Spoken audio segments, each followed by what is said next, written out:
Hello, everybody. Welcome to the HOJ-cast, episode 3. The first one I'm actually recording during a somewhat normal hour. Here we are, about 2.5 hours from tip-off of Game 7 of the Denver Nuggets Oklahoma City playoff series. And I was taking a walk this morning. I was looking for some content to preview this series, but so many factors have changed just this morning that I couldn't really find anything as I was walking. So instead I just sort of started musing to myself and having some thoughts. And then I said, you know what, why not push record and channel some of this nervous energy into a podcast, and also I think help level set as for that pocket of Jokic collectors out there, Jamal Murray collectors, Nuggets fans, so on and so forth, so that we can sort of figure out what our expectations should be going into this game, because I have a lot of information that I think is very helpful to set our expectations appropriately. So here's a little outline of what's going to be talked about in this show. First up, we're going to preview in our fashion, saying things that nobody else is saying, Game 7. Then we're going to evaluate the head-to-head comparison between J-Dubb, Jalen Williams of the Oklahoma City Thunder, and Jamal Murray, and ask the question and answer the question, who has been the better player through the first 6 games of this series. And obviously the 7th game can determine or swing who ends up being the better player in the series between those two. And there's a really interesting correlation between who was the better player and the results of the game. And then finally, we're going to close with a card topic. I'm going to ask a methodological question about cataloging and using the Jordan Court Kings 5x7 star card as the exemplar. And I'm going to ask for help and feedback from collectors, my collector friends out there, to get your opinion on something. So that's a preview of the show. Let's get started. So you can see that I have pulled up here on my screen ChatGPT. So a quick recap of the series indicates that there was one outlier game in this series, which was Game 2. And I've worked, after I came back from my walk, I started talking to ChatGPT. We created together a table of the outcomes of each of the games, and then I had it convert that table into Python, and then I started using the data from that table to start generating some information that's useful for us. So one of the things, for example, excluding the outlier Game 2, the mean margin of victory for the other 5 games is 2.2 points in Denver's favor. In the aggregate, Denver has won the non-outlier 5-game sample by plus 11. In other words, very close, very, very close. I mean, Game 7 could be determined by Oklahoma City winning by 11, and that would completely neutralize that margin. That would not be surprising to me at all. That's maybe a little foreshadowing of where I think is going here. So, but the thing I want to focus in on is the fact that Game 2 may, in fact, end up being particularly predictive of what happens in Game 7. And Game 2 is the big outlier game, and so that's why suddenly I became fascinated by it. And the commonality between Game 2 and Game 7, well, there's several. Game 2 was played in Oklahoma City, and Game 7 is also being played in Oklahoma City. And I'll just cut to the chase. The main variable here is that Scott Foster has been assigned to Game 7 in Oklahoma City.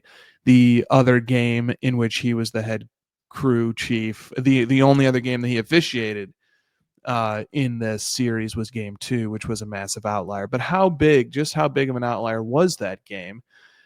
How important is it that this was an outlier? In other words, if we're trying to figure out what's going to happen in Game 7 using the information available that we have. So the point differential in Game 2 was plus 43 for Oklahoma City. So you have this other 5-game sample, which is Denver plus 11 across all 5, and you have this one outlier game, which is plus 43 for Oklahoma City. That outcome, if we take the sample of 5 games and assume that it's normally distributed, and then we look at how big of an outlier would this Game 2 be relative to those 5, and the distribution of outcomes from those 5 non-outlier games. the plus 43 point differential is more than 5 standard deviations higher than the mean. And so I asked GPT, what is the likelihood of that type of outlier occurring according to random chance or due to random chance? And GPT explains that under a normal distribution, the chance of a result like game two's point differential occurring randomly is 1 in 31 million. And then GPT points out, note that this assumes that point differentials are normally distributed, which is a strong assumption, especially given a small sample. Still, the 5 standard deviation gap gives a rough sense of just how anomalous that game 2 blowout was. So then I wanted GPT to help create a visualization, and I find that this one is probably the easiest on the eyes. So here is a graph indicating assuming a normal distribution, which is this bell curve where the average results cluster around the average, with the average margin of victory being presented here as minus 2.2, which is just represents the fact that across the 5-game sample, excluding the outlier game, Denver wins by an average of 2.2 points in this series. And you can see that actually the results are just these 5 results. They do look fairly normally distributed. You have the one result, which is the game 1 result, which was a 2-point outcome. And then you have the other results from games 4 and games 5, which were won by Oklahoma City in those margins of victory where, it looks like they were around like 4 or 5, 6 or 7. And then you had 2 results going Denver's way, which were, one looks like it was about minus 12 or something. The other one was like minus 7 or minus 8. So, it actually does look fairly normally distributed across those 5. And then way over here, you get the 1 in 31 million event, which is the game 2 outcome, which is a 43-point differential. So I right away am counseling my fellow Nuggets collectors, Jokic collectors, Nuggets fans of Jokic. I am counseling immediately to adjust your expectations in this game right now. That we are probably in store. We probably have in store for us something much more closely resembling game 2 than resembling the other 5 games. And that is just something to keep in mind. I think I would just bear that in mind. And so for a quick analysis of what were some of the mechanisms that caused game 2 to be such an outlier event, and how might those same mechanisms be enforced to create an outlier event in game 7 as well. The main mechanism here, I think the best way to illustrate it is to go over to the expected points charting for this particular game. So in the expected points charting, I'll call your attention here to the fact that Denver took 28 contested paint shots, and Denver was a minus 13.6 in that particular domain. And if you look at the expected points, Denver had an expected point total in that game based on the points per shot that they generated of 120, and their actual score was 106. So in a certain sense, the entire differential in the gap between what Denver was expected to score and what they actually scored can be explained by their total failure to convert in contested paint. And so you might say, well, what do you okay, so they got blocked at the rim a lot, big deal. Well, that's exactly the key to understanding and analyzing the outcome of game 2. They were very much so blocked at the rim, but the issue, which was observed by other commentators, and that I'm just repeating here, this isn't my novel insight, I believe several Twitter commentators had noticed this, there was sort of a facially neutral method of refereeing in that game that went something like this. Perimeter players will receive the benefit of a very generous whistle. There, in other words, not a lot of contact will be allowed on the perimeter in this game. And on the interior, unlimited physicality will be allowed, and no fouls will be called. And so you say, okay, well, in other words, like bigs can bang into each other down low and there's not going to be fouls called, and perimeter players need to back off a little bit, not get so handsy. We're gonna call a lot of touch fouls on the perimeter. those are facially neutral ways of officiating a game. But in practice, the way that plays out is that you have one team that wants to do everything around the perimeter, which is Oklahoma City. And then you have another team that wants to do everything on the interior and in the paint, which is Denver. So if you have a whistle that's allowing all sorts of contact in the paint and nothing on the perimeter, that's going to be biased in favor of the team that wants to do everything on the perimeter, and is going to be biased against the team that likes to do things on the interior. And so the sort of a consensus that emerged out of that game is that Denver was terrible in the paint in that game, particularly Aaron Gordon and Nikola Jokic, because they were getting fouled, and those fouls just weren't being called. Or in other words, they weren't getting fouled. There was a lot of physicality allowed that made it difficult to convert shots inside the paint. And so you will notice as well that even if Denver had converted their contested paint points at the rate of expectation, they still only get to 120, and Oklahoma City's expected points was 129. So you look at that and you say, well, Denver still loses that game even without a bad whistle on the interior. And that is true, but there is a counter argument to that as well, which is that I'll call your attention over here to the fact that Oklahoma City's advantage via extra possessions was through turnovers. They had a plus 12.3 advantage through turnovers. Well, a lot of those turnovers were generated by Denver missing or turning the ball over in the paint, or some sort of error in Denver's process that was caused by the physicality that was allowed in the paint. And I heard it observed on a podcast between Ben Taylor and Rob Mahoney that the engine of Oklahoma City's offense is their ability to turn you over, to get into transition, and to generate high-quality shots as a result. So there is an interconnectedness between Denver's offense struggling and Oklahoma City's offense thriving. It's not just the fact that Denver's defense gave up all these high-quality shots. It's the fact that their defense was caused to give up a lot of high-quality shots by the fact that so many of those shots were in transition because of so many turnovers. That was the result of an increased ability, an increased level of physicality allowed in the paint in that series. So I'm sorry, in that game too. So that's just that's the mechanism. In other words, if I'm watching this game in the first quarter, this game 7, and I'm noticing that there's a similar whistle, that there's a lot of physicality being allowed on the interior in this game, and that pattern continues throughout the course of the game, that's setting us up, I think, for a game 2 style outcome. So, here we can review the box score of that game briefly too. Denver shot fine on threes. They shot 40.5% on threes. Oklahoma City shot very well on threes. They shot 44.4%.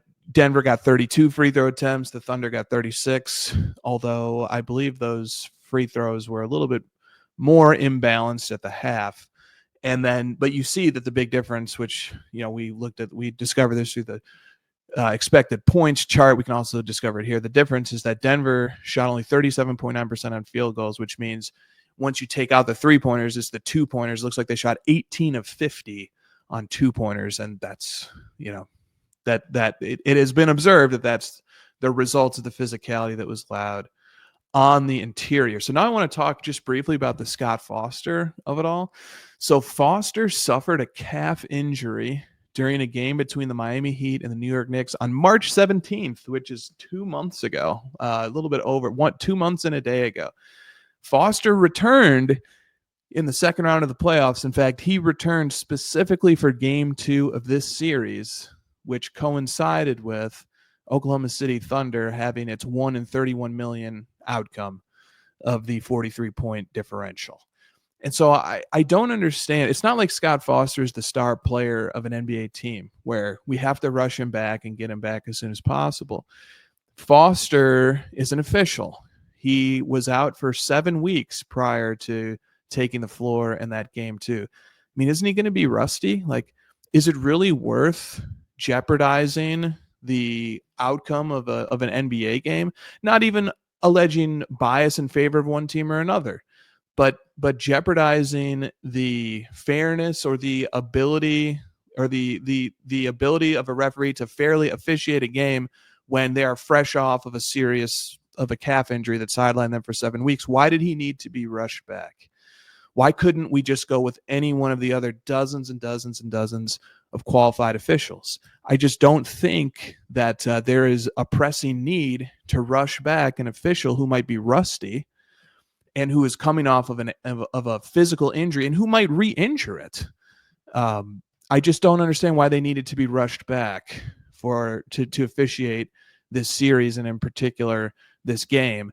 And then the thing, after we saw what an outlier event game 2 was, it was a quiet murmur throughout Nuggets fans throughout the rest of the series that if this goes to a game 7, we're probably going to see Scott Foster get called in to officiate this game, which is the most important game of the second round, even though he's fresh off of an injury, even though he officiated the most lopsided game of this series, a game that now, with the further sample of the 5 other games in addition to it, was a very, very, very low probability event of that happening due to random chance.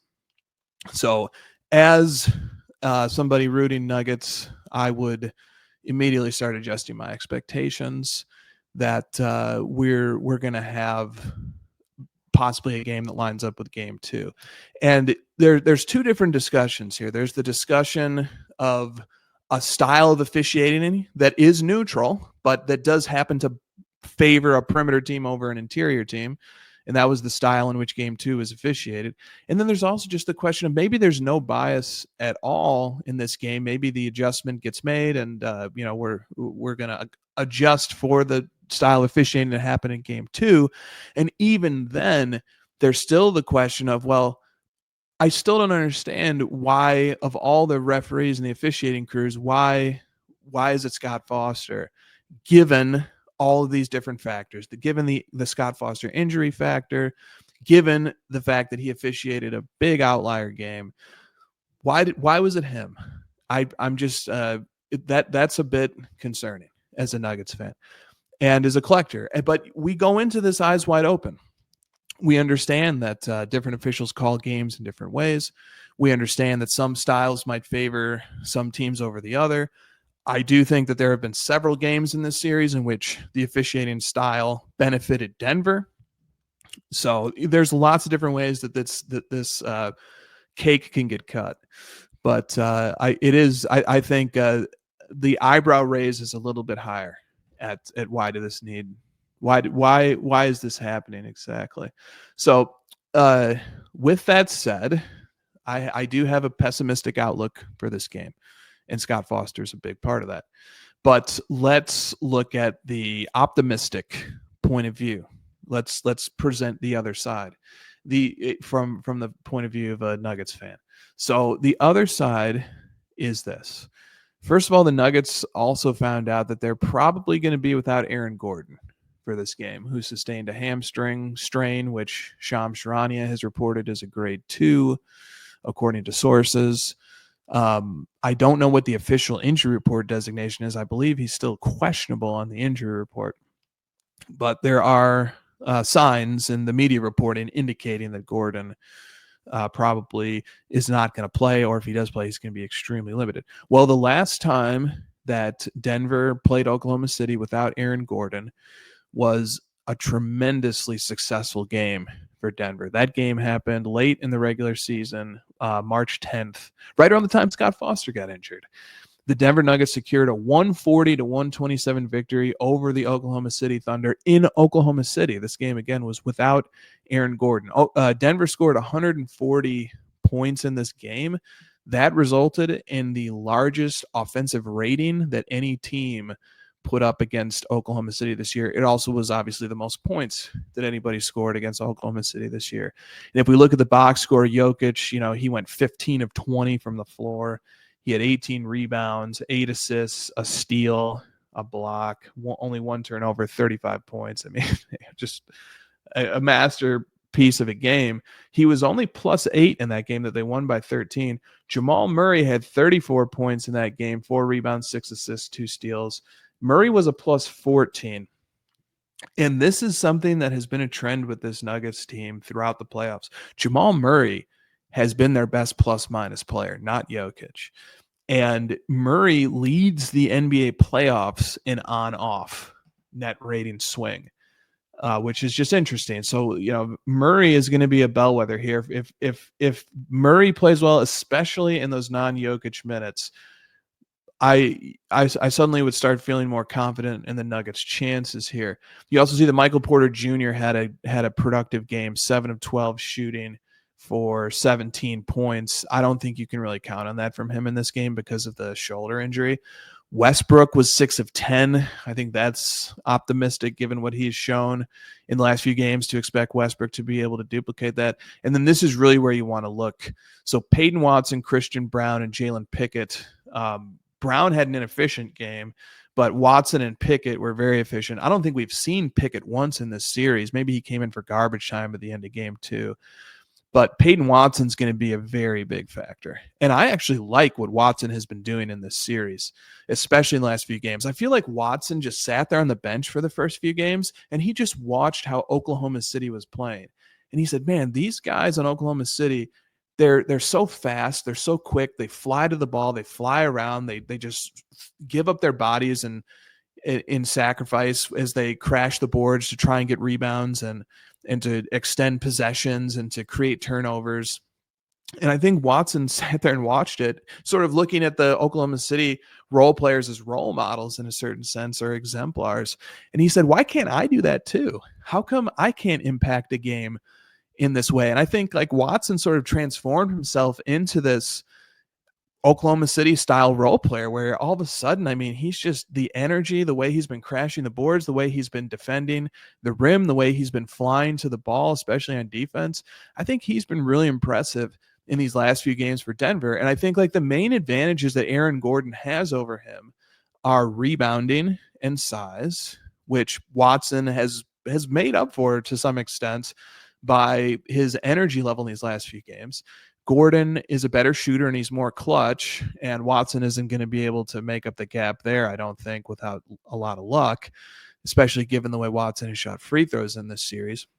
But one of the main advantages that Aaron Gordon provides offensively, besides bringing up the ball, which is another thing that Watson isn't going to be able to do nearly as well as Aaron Gordon could, but one of the main advantages that Gordon provides is sort of the pick and roll action that he can do with Jokic, and also Gordon's ability to hang out in the dunker spot and catch lobs. And Oklahoma City has taken away both of those. I almost think that I don't think Gordon has caught a lob in this series. So, some of the main advantages that Aaron Gordon offers offensively in terms of this like low man and a high-low action with Jokic, or as a screener or a ball handler in actions with Jokic, Oklahoma City has really done a nice job of taking that stuff away. So I think the loss of Gordon isn't as profound as it would be against other teams for that reason. And I think, one of Aaron Gordon's main defensive assignments has been J-Dubb. If we were talking about Kawhi Leonard from last round, who Aaron Gordon guarded, or Julius Randle potentially next round, who Aaron Gordon would be guarding, I think Peyton Watson defensively lacks a little bit of the size and strength of Gordon to guard those guys. But against J-Dubb, I think Peyton Watson actually probably is credibly able to defend him on a level with Aaron Gordon. So anyway, we're going to see some big Peyton Watson minutes. Strawther didn't play in that game. Strawther was big for the Nuggets in game 6 because he came in and he did a Michael Porter Jr. impression. He made some really big shots, which Porter's been struggling to do with the injury and with the shoulder. So that is going to do it, I think, for my recapping, and sort of that's the upside of the Denver case, is that sort of look to the model of that Aaron Gordon-less performance on March 10th when Denver went into Oklahoma City and won by 13 and had a terrific offensive performance.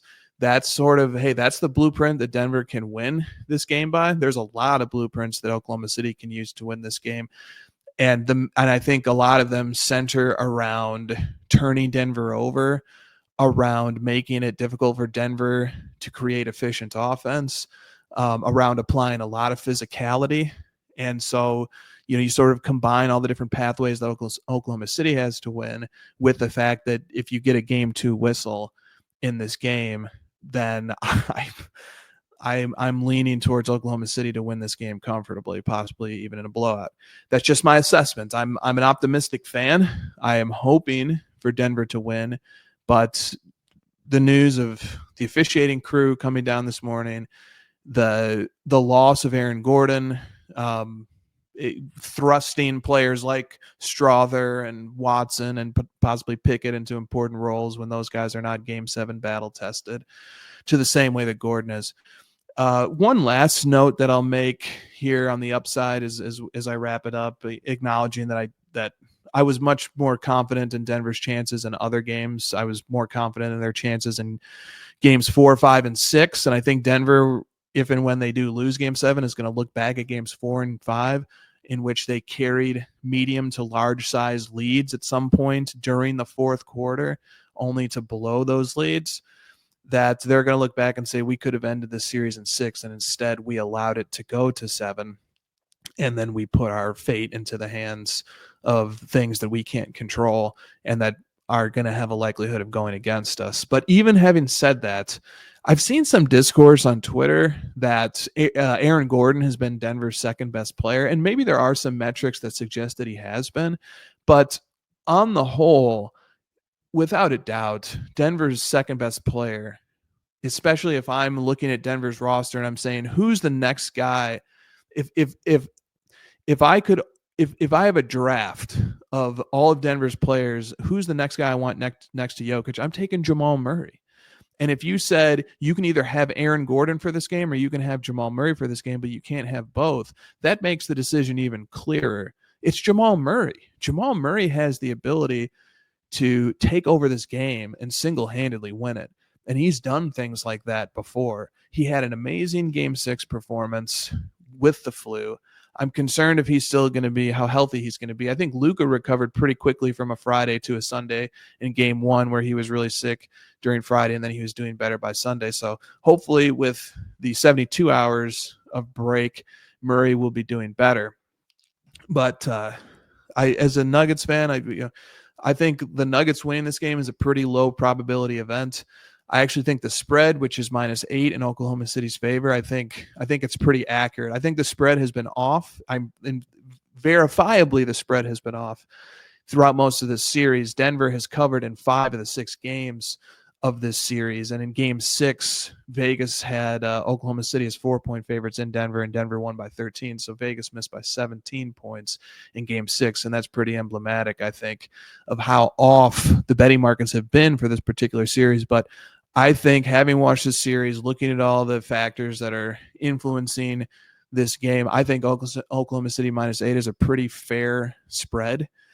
And I think, as a Nuggets fan, as a Jokic collector, looking objectively at all the inputs here that are impacting this game, if you are in a place that allows one to wager, I'm thinking about from the state of Illinois, which is where I'll be watching this game, placing a small wager on Oklahoma City, just because I've evaluated the game. I've evaluated the factors that are influencing this game. I'm certainly going to be rooting for Denver, but there's a lot of signs indicating that we probably are going to get an Oklahoma City victory today.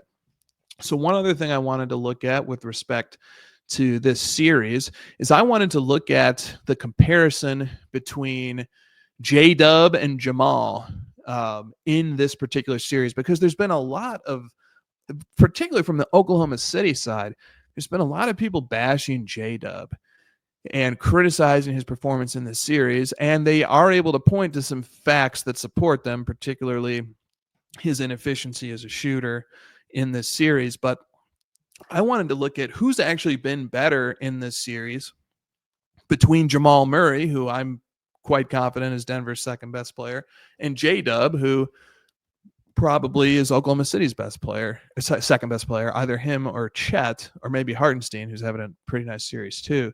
But if we take for granted that these are the number 2 options on both teams, and we use the methodology of net points from Dean Oliver and ESPN Analytics, over the course of the series, J-Dubb on net points is a -8.4, which is not good, and Jamal is a -8.3, which is not good either. But basically, they're tied in net points and cumulative net points over the course of the series. And if we go game by game, in Game 1, Jamal was about 5 net points better than J-Dubb, and Denver won that game. In game 2, J-Dubb was about 7 net points better than Jamal, and Oklahoma City won that game. In game 3, Jamal had his best game of the series by far. He was about 5 points better net points wise than J-Dubb, and Denver won that game.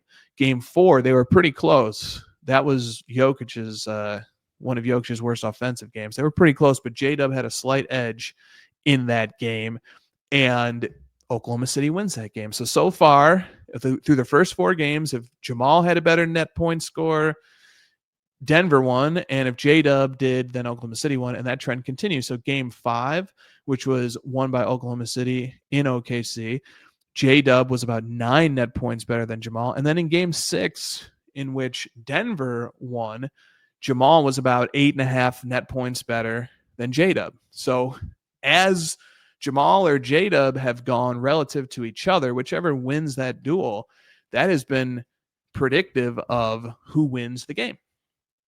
So I found that to be interesting. That's certainly something to keep an eye on as game 7 unfolds, is which one of these guys is getting it going in this game.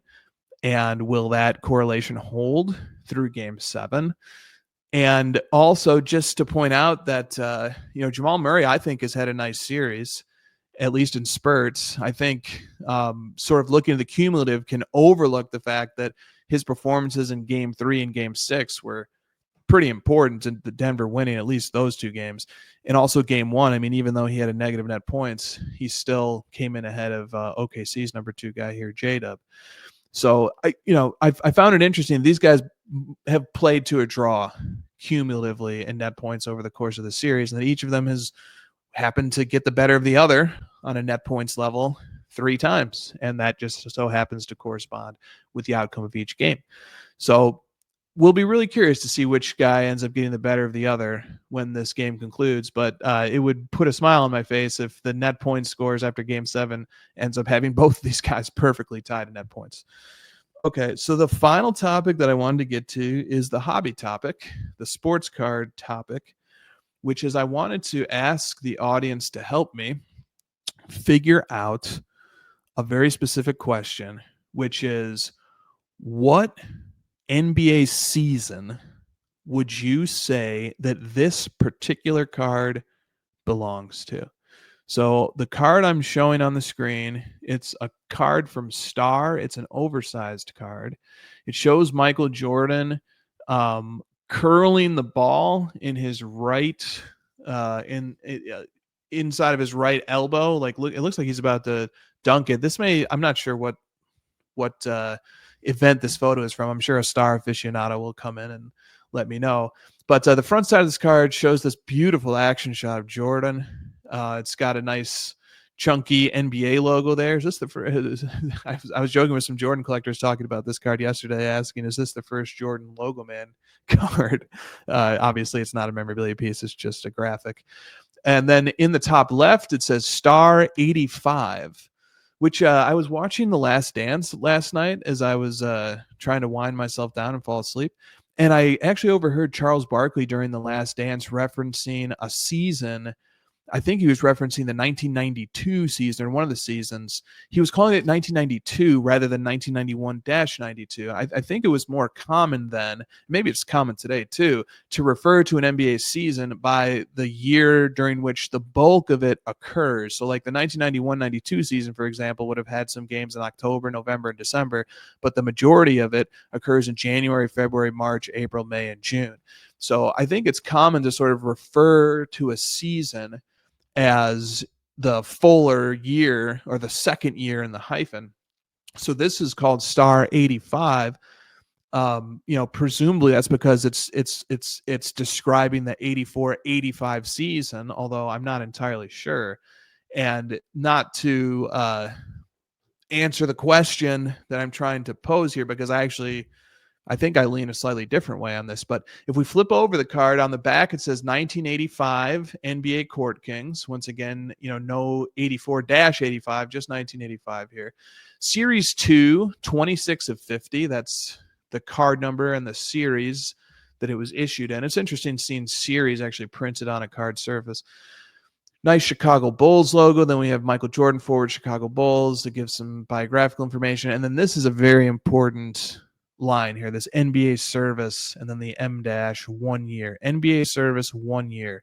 And then we have official NBA licensed products. So there's this indicator that it's licensed by the league. And then there's also the NBA Players Association license, the NBA PA licenses here across from the NBA license. So the NBA and the NBA PA license appears. And then at the very bottom, we have this text, copyright 1984, LP Inc. I'm not sure what LP is off the top of my head. Copyright 1984, the Star Co. Printed in USA. Copyright 1983 and TM NBA Properties Incorporated. And copyright 1980 NBA PA. So we have 4 different years as copyright dates listed here at the bottom of the card: 1984, 1984, 1983, and 1980. That's technically 3 different years, but 4 different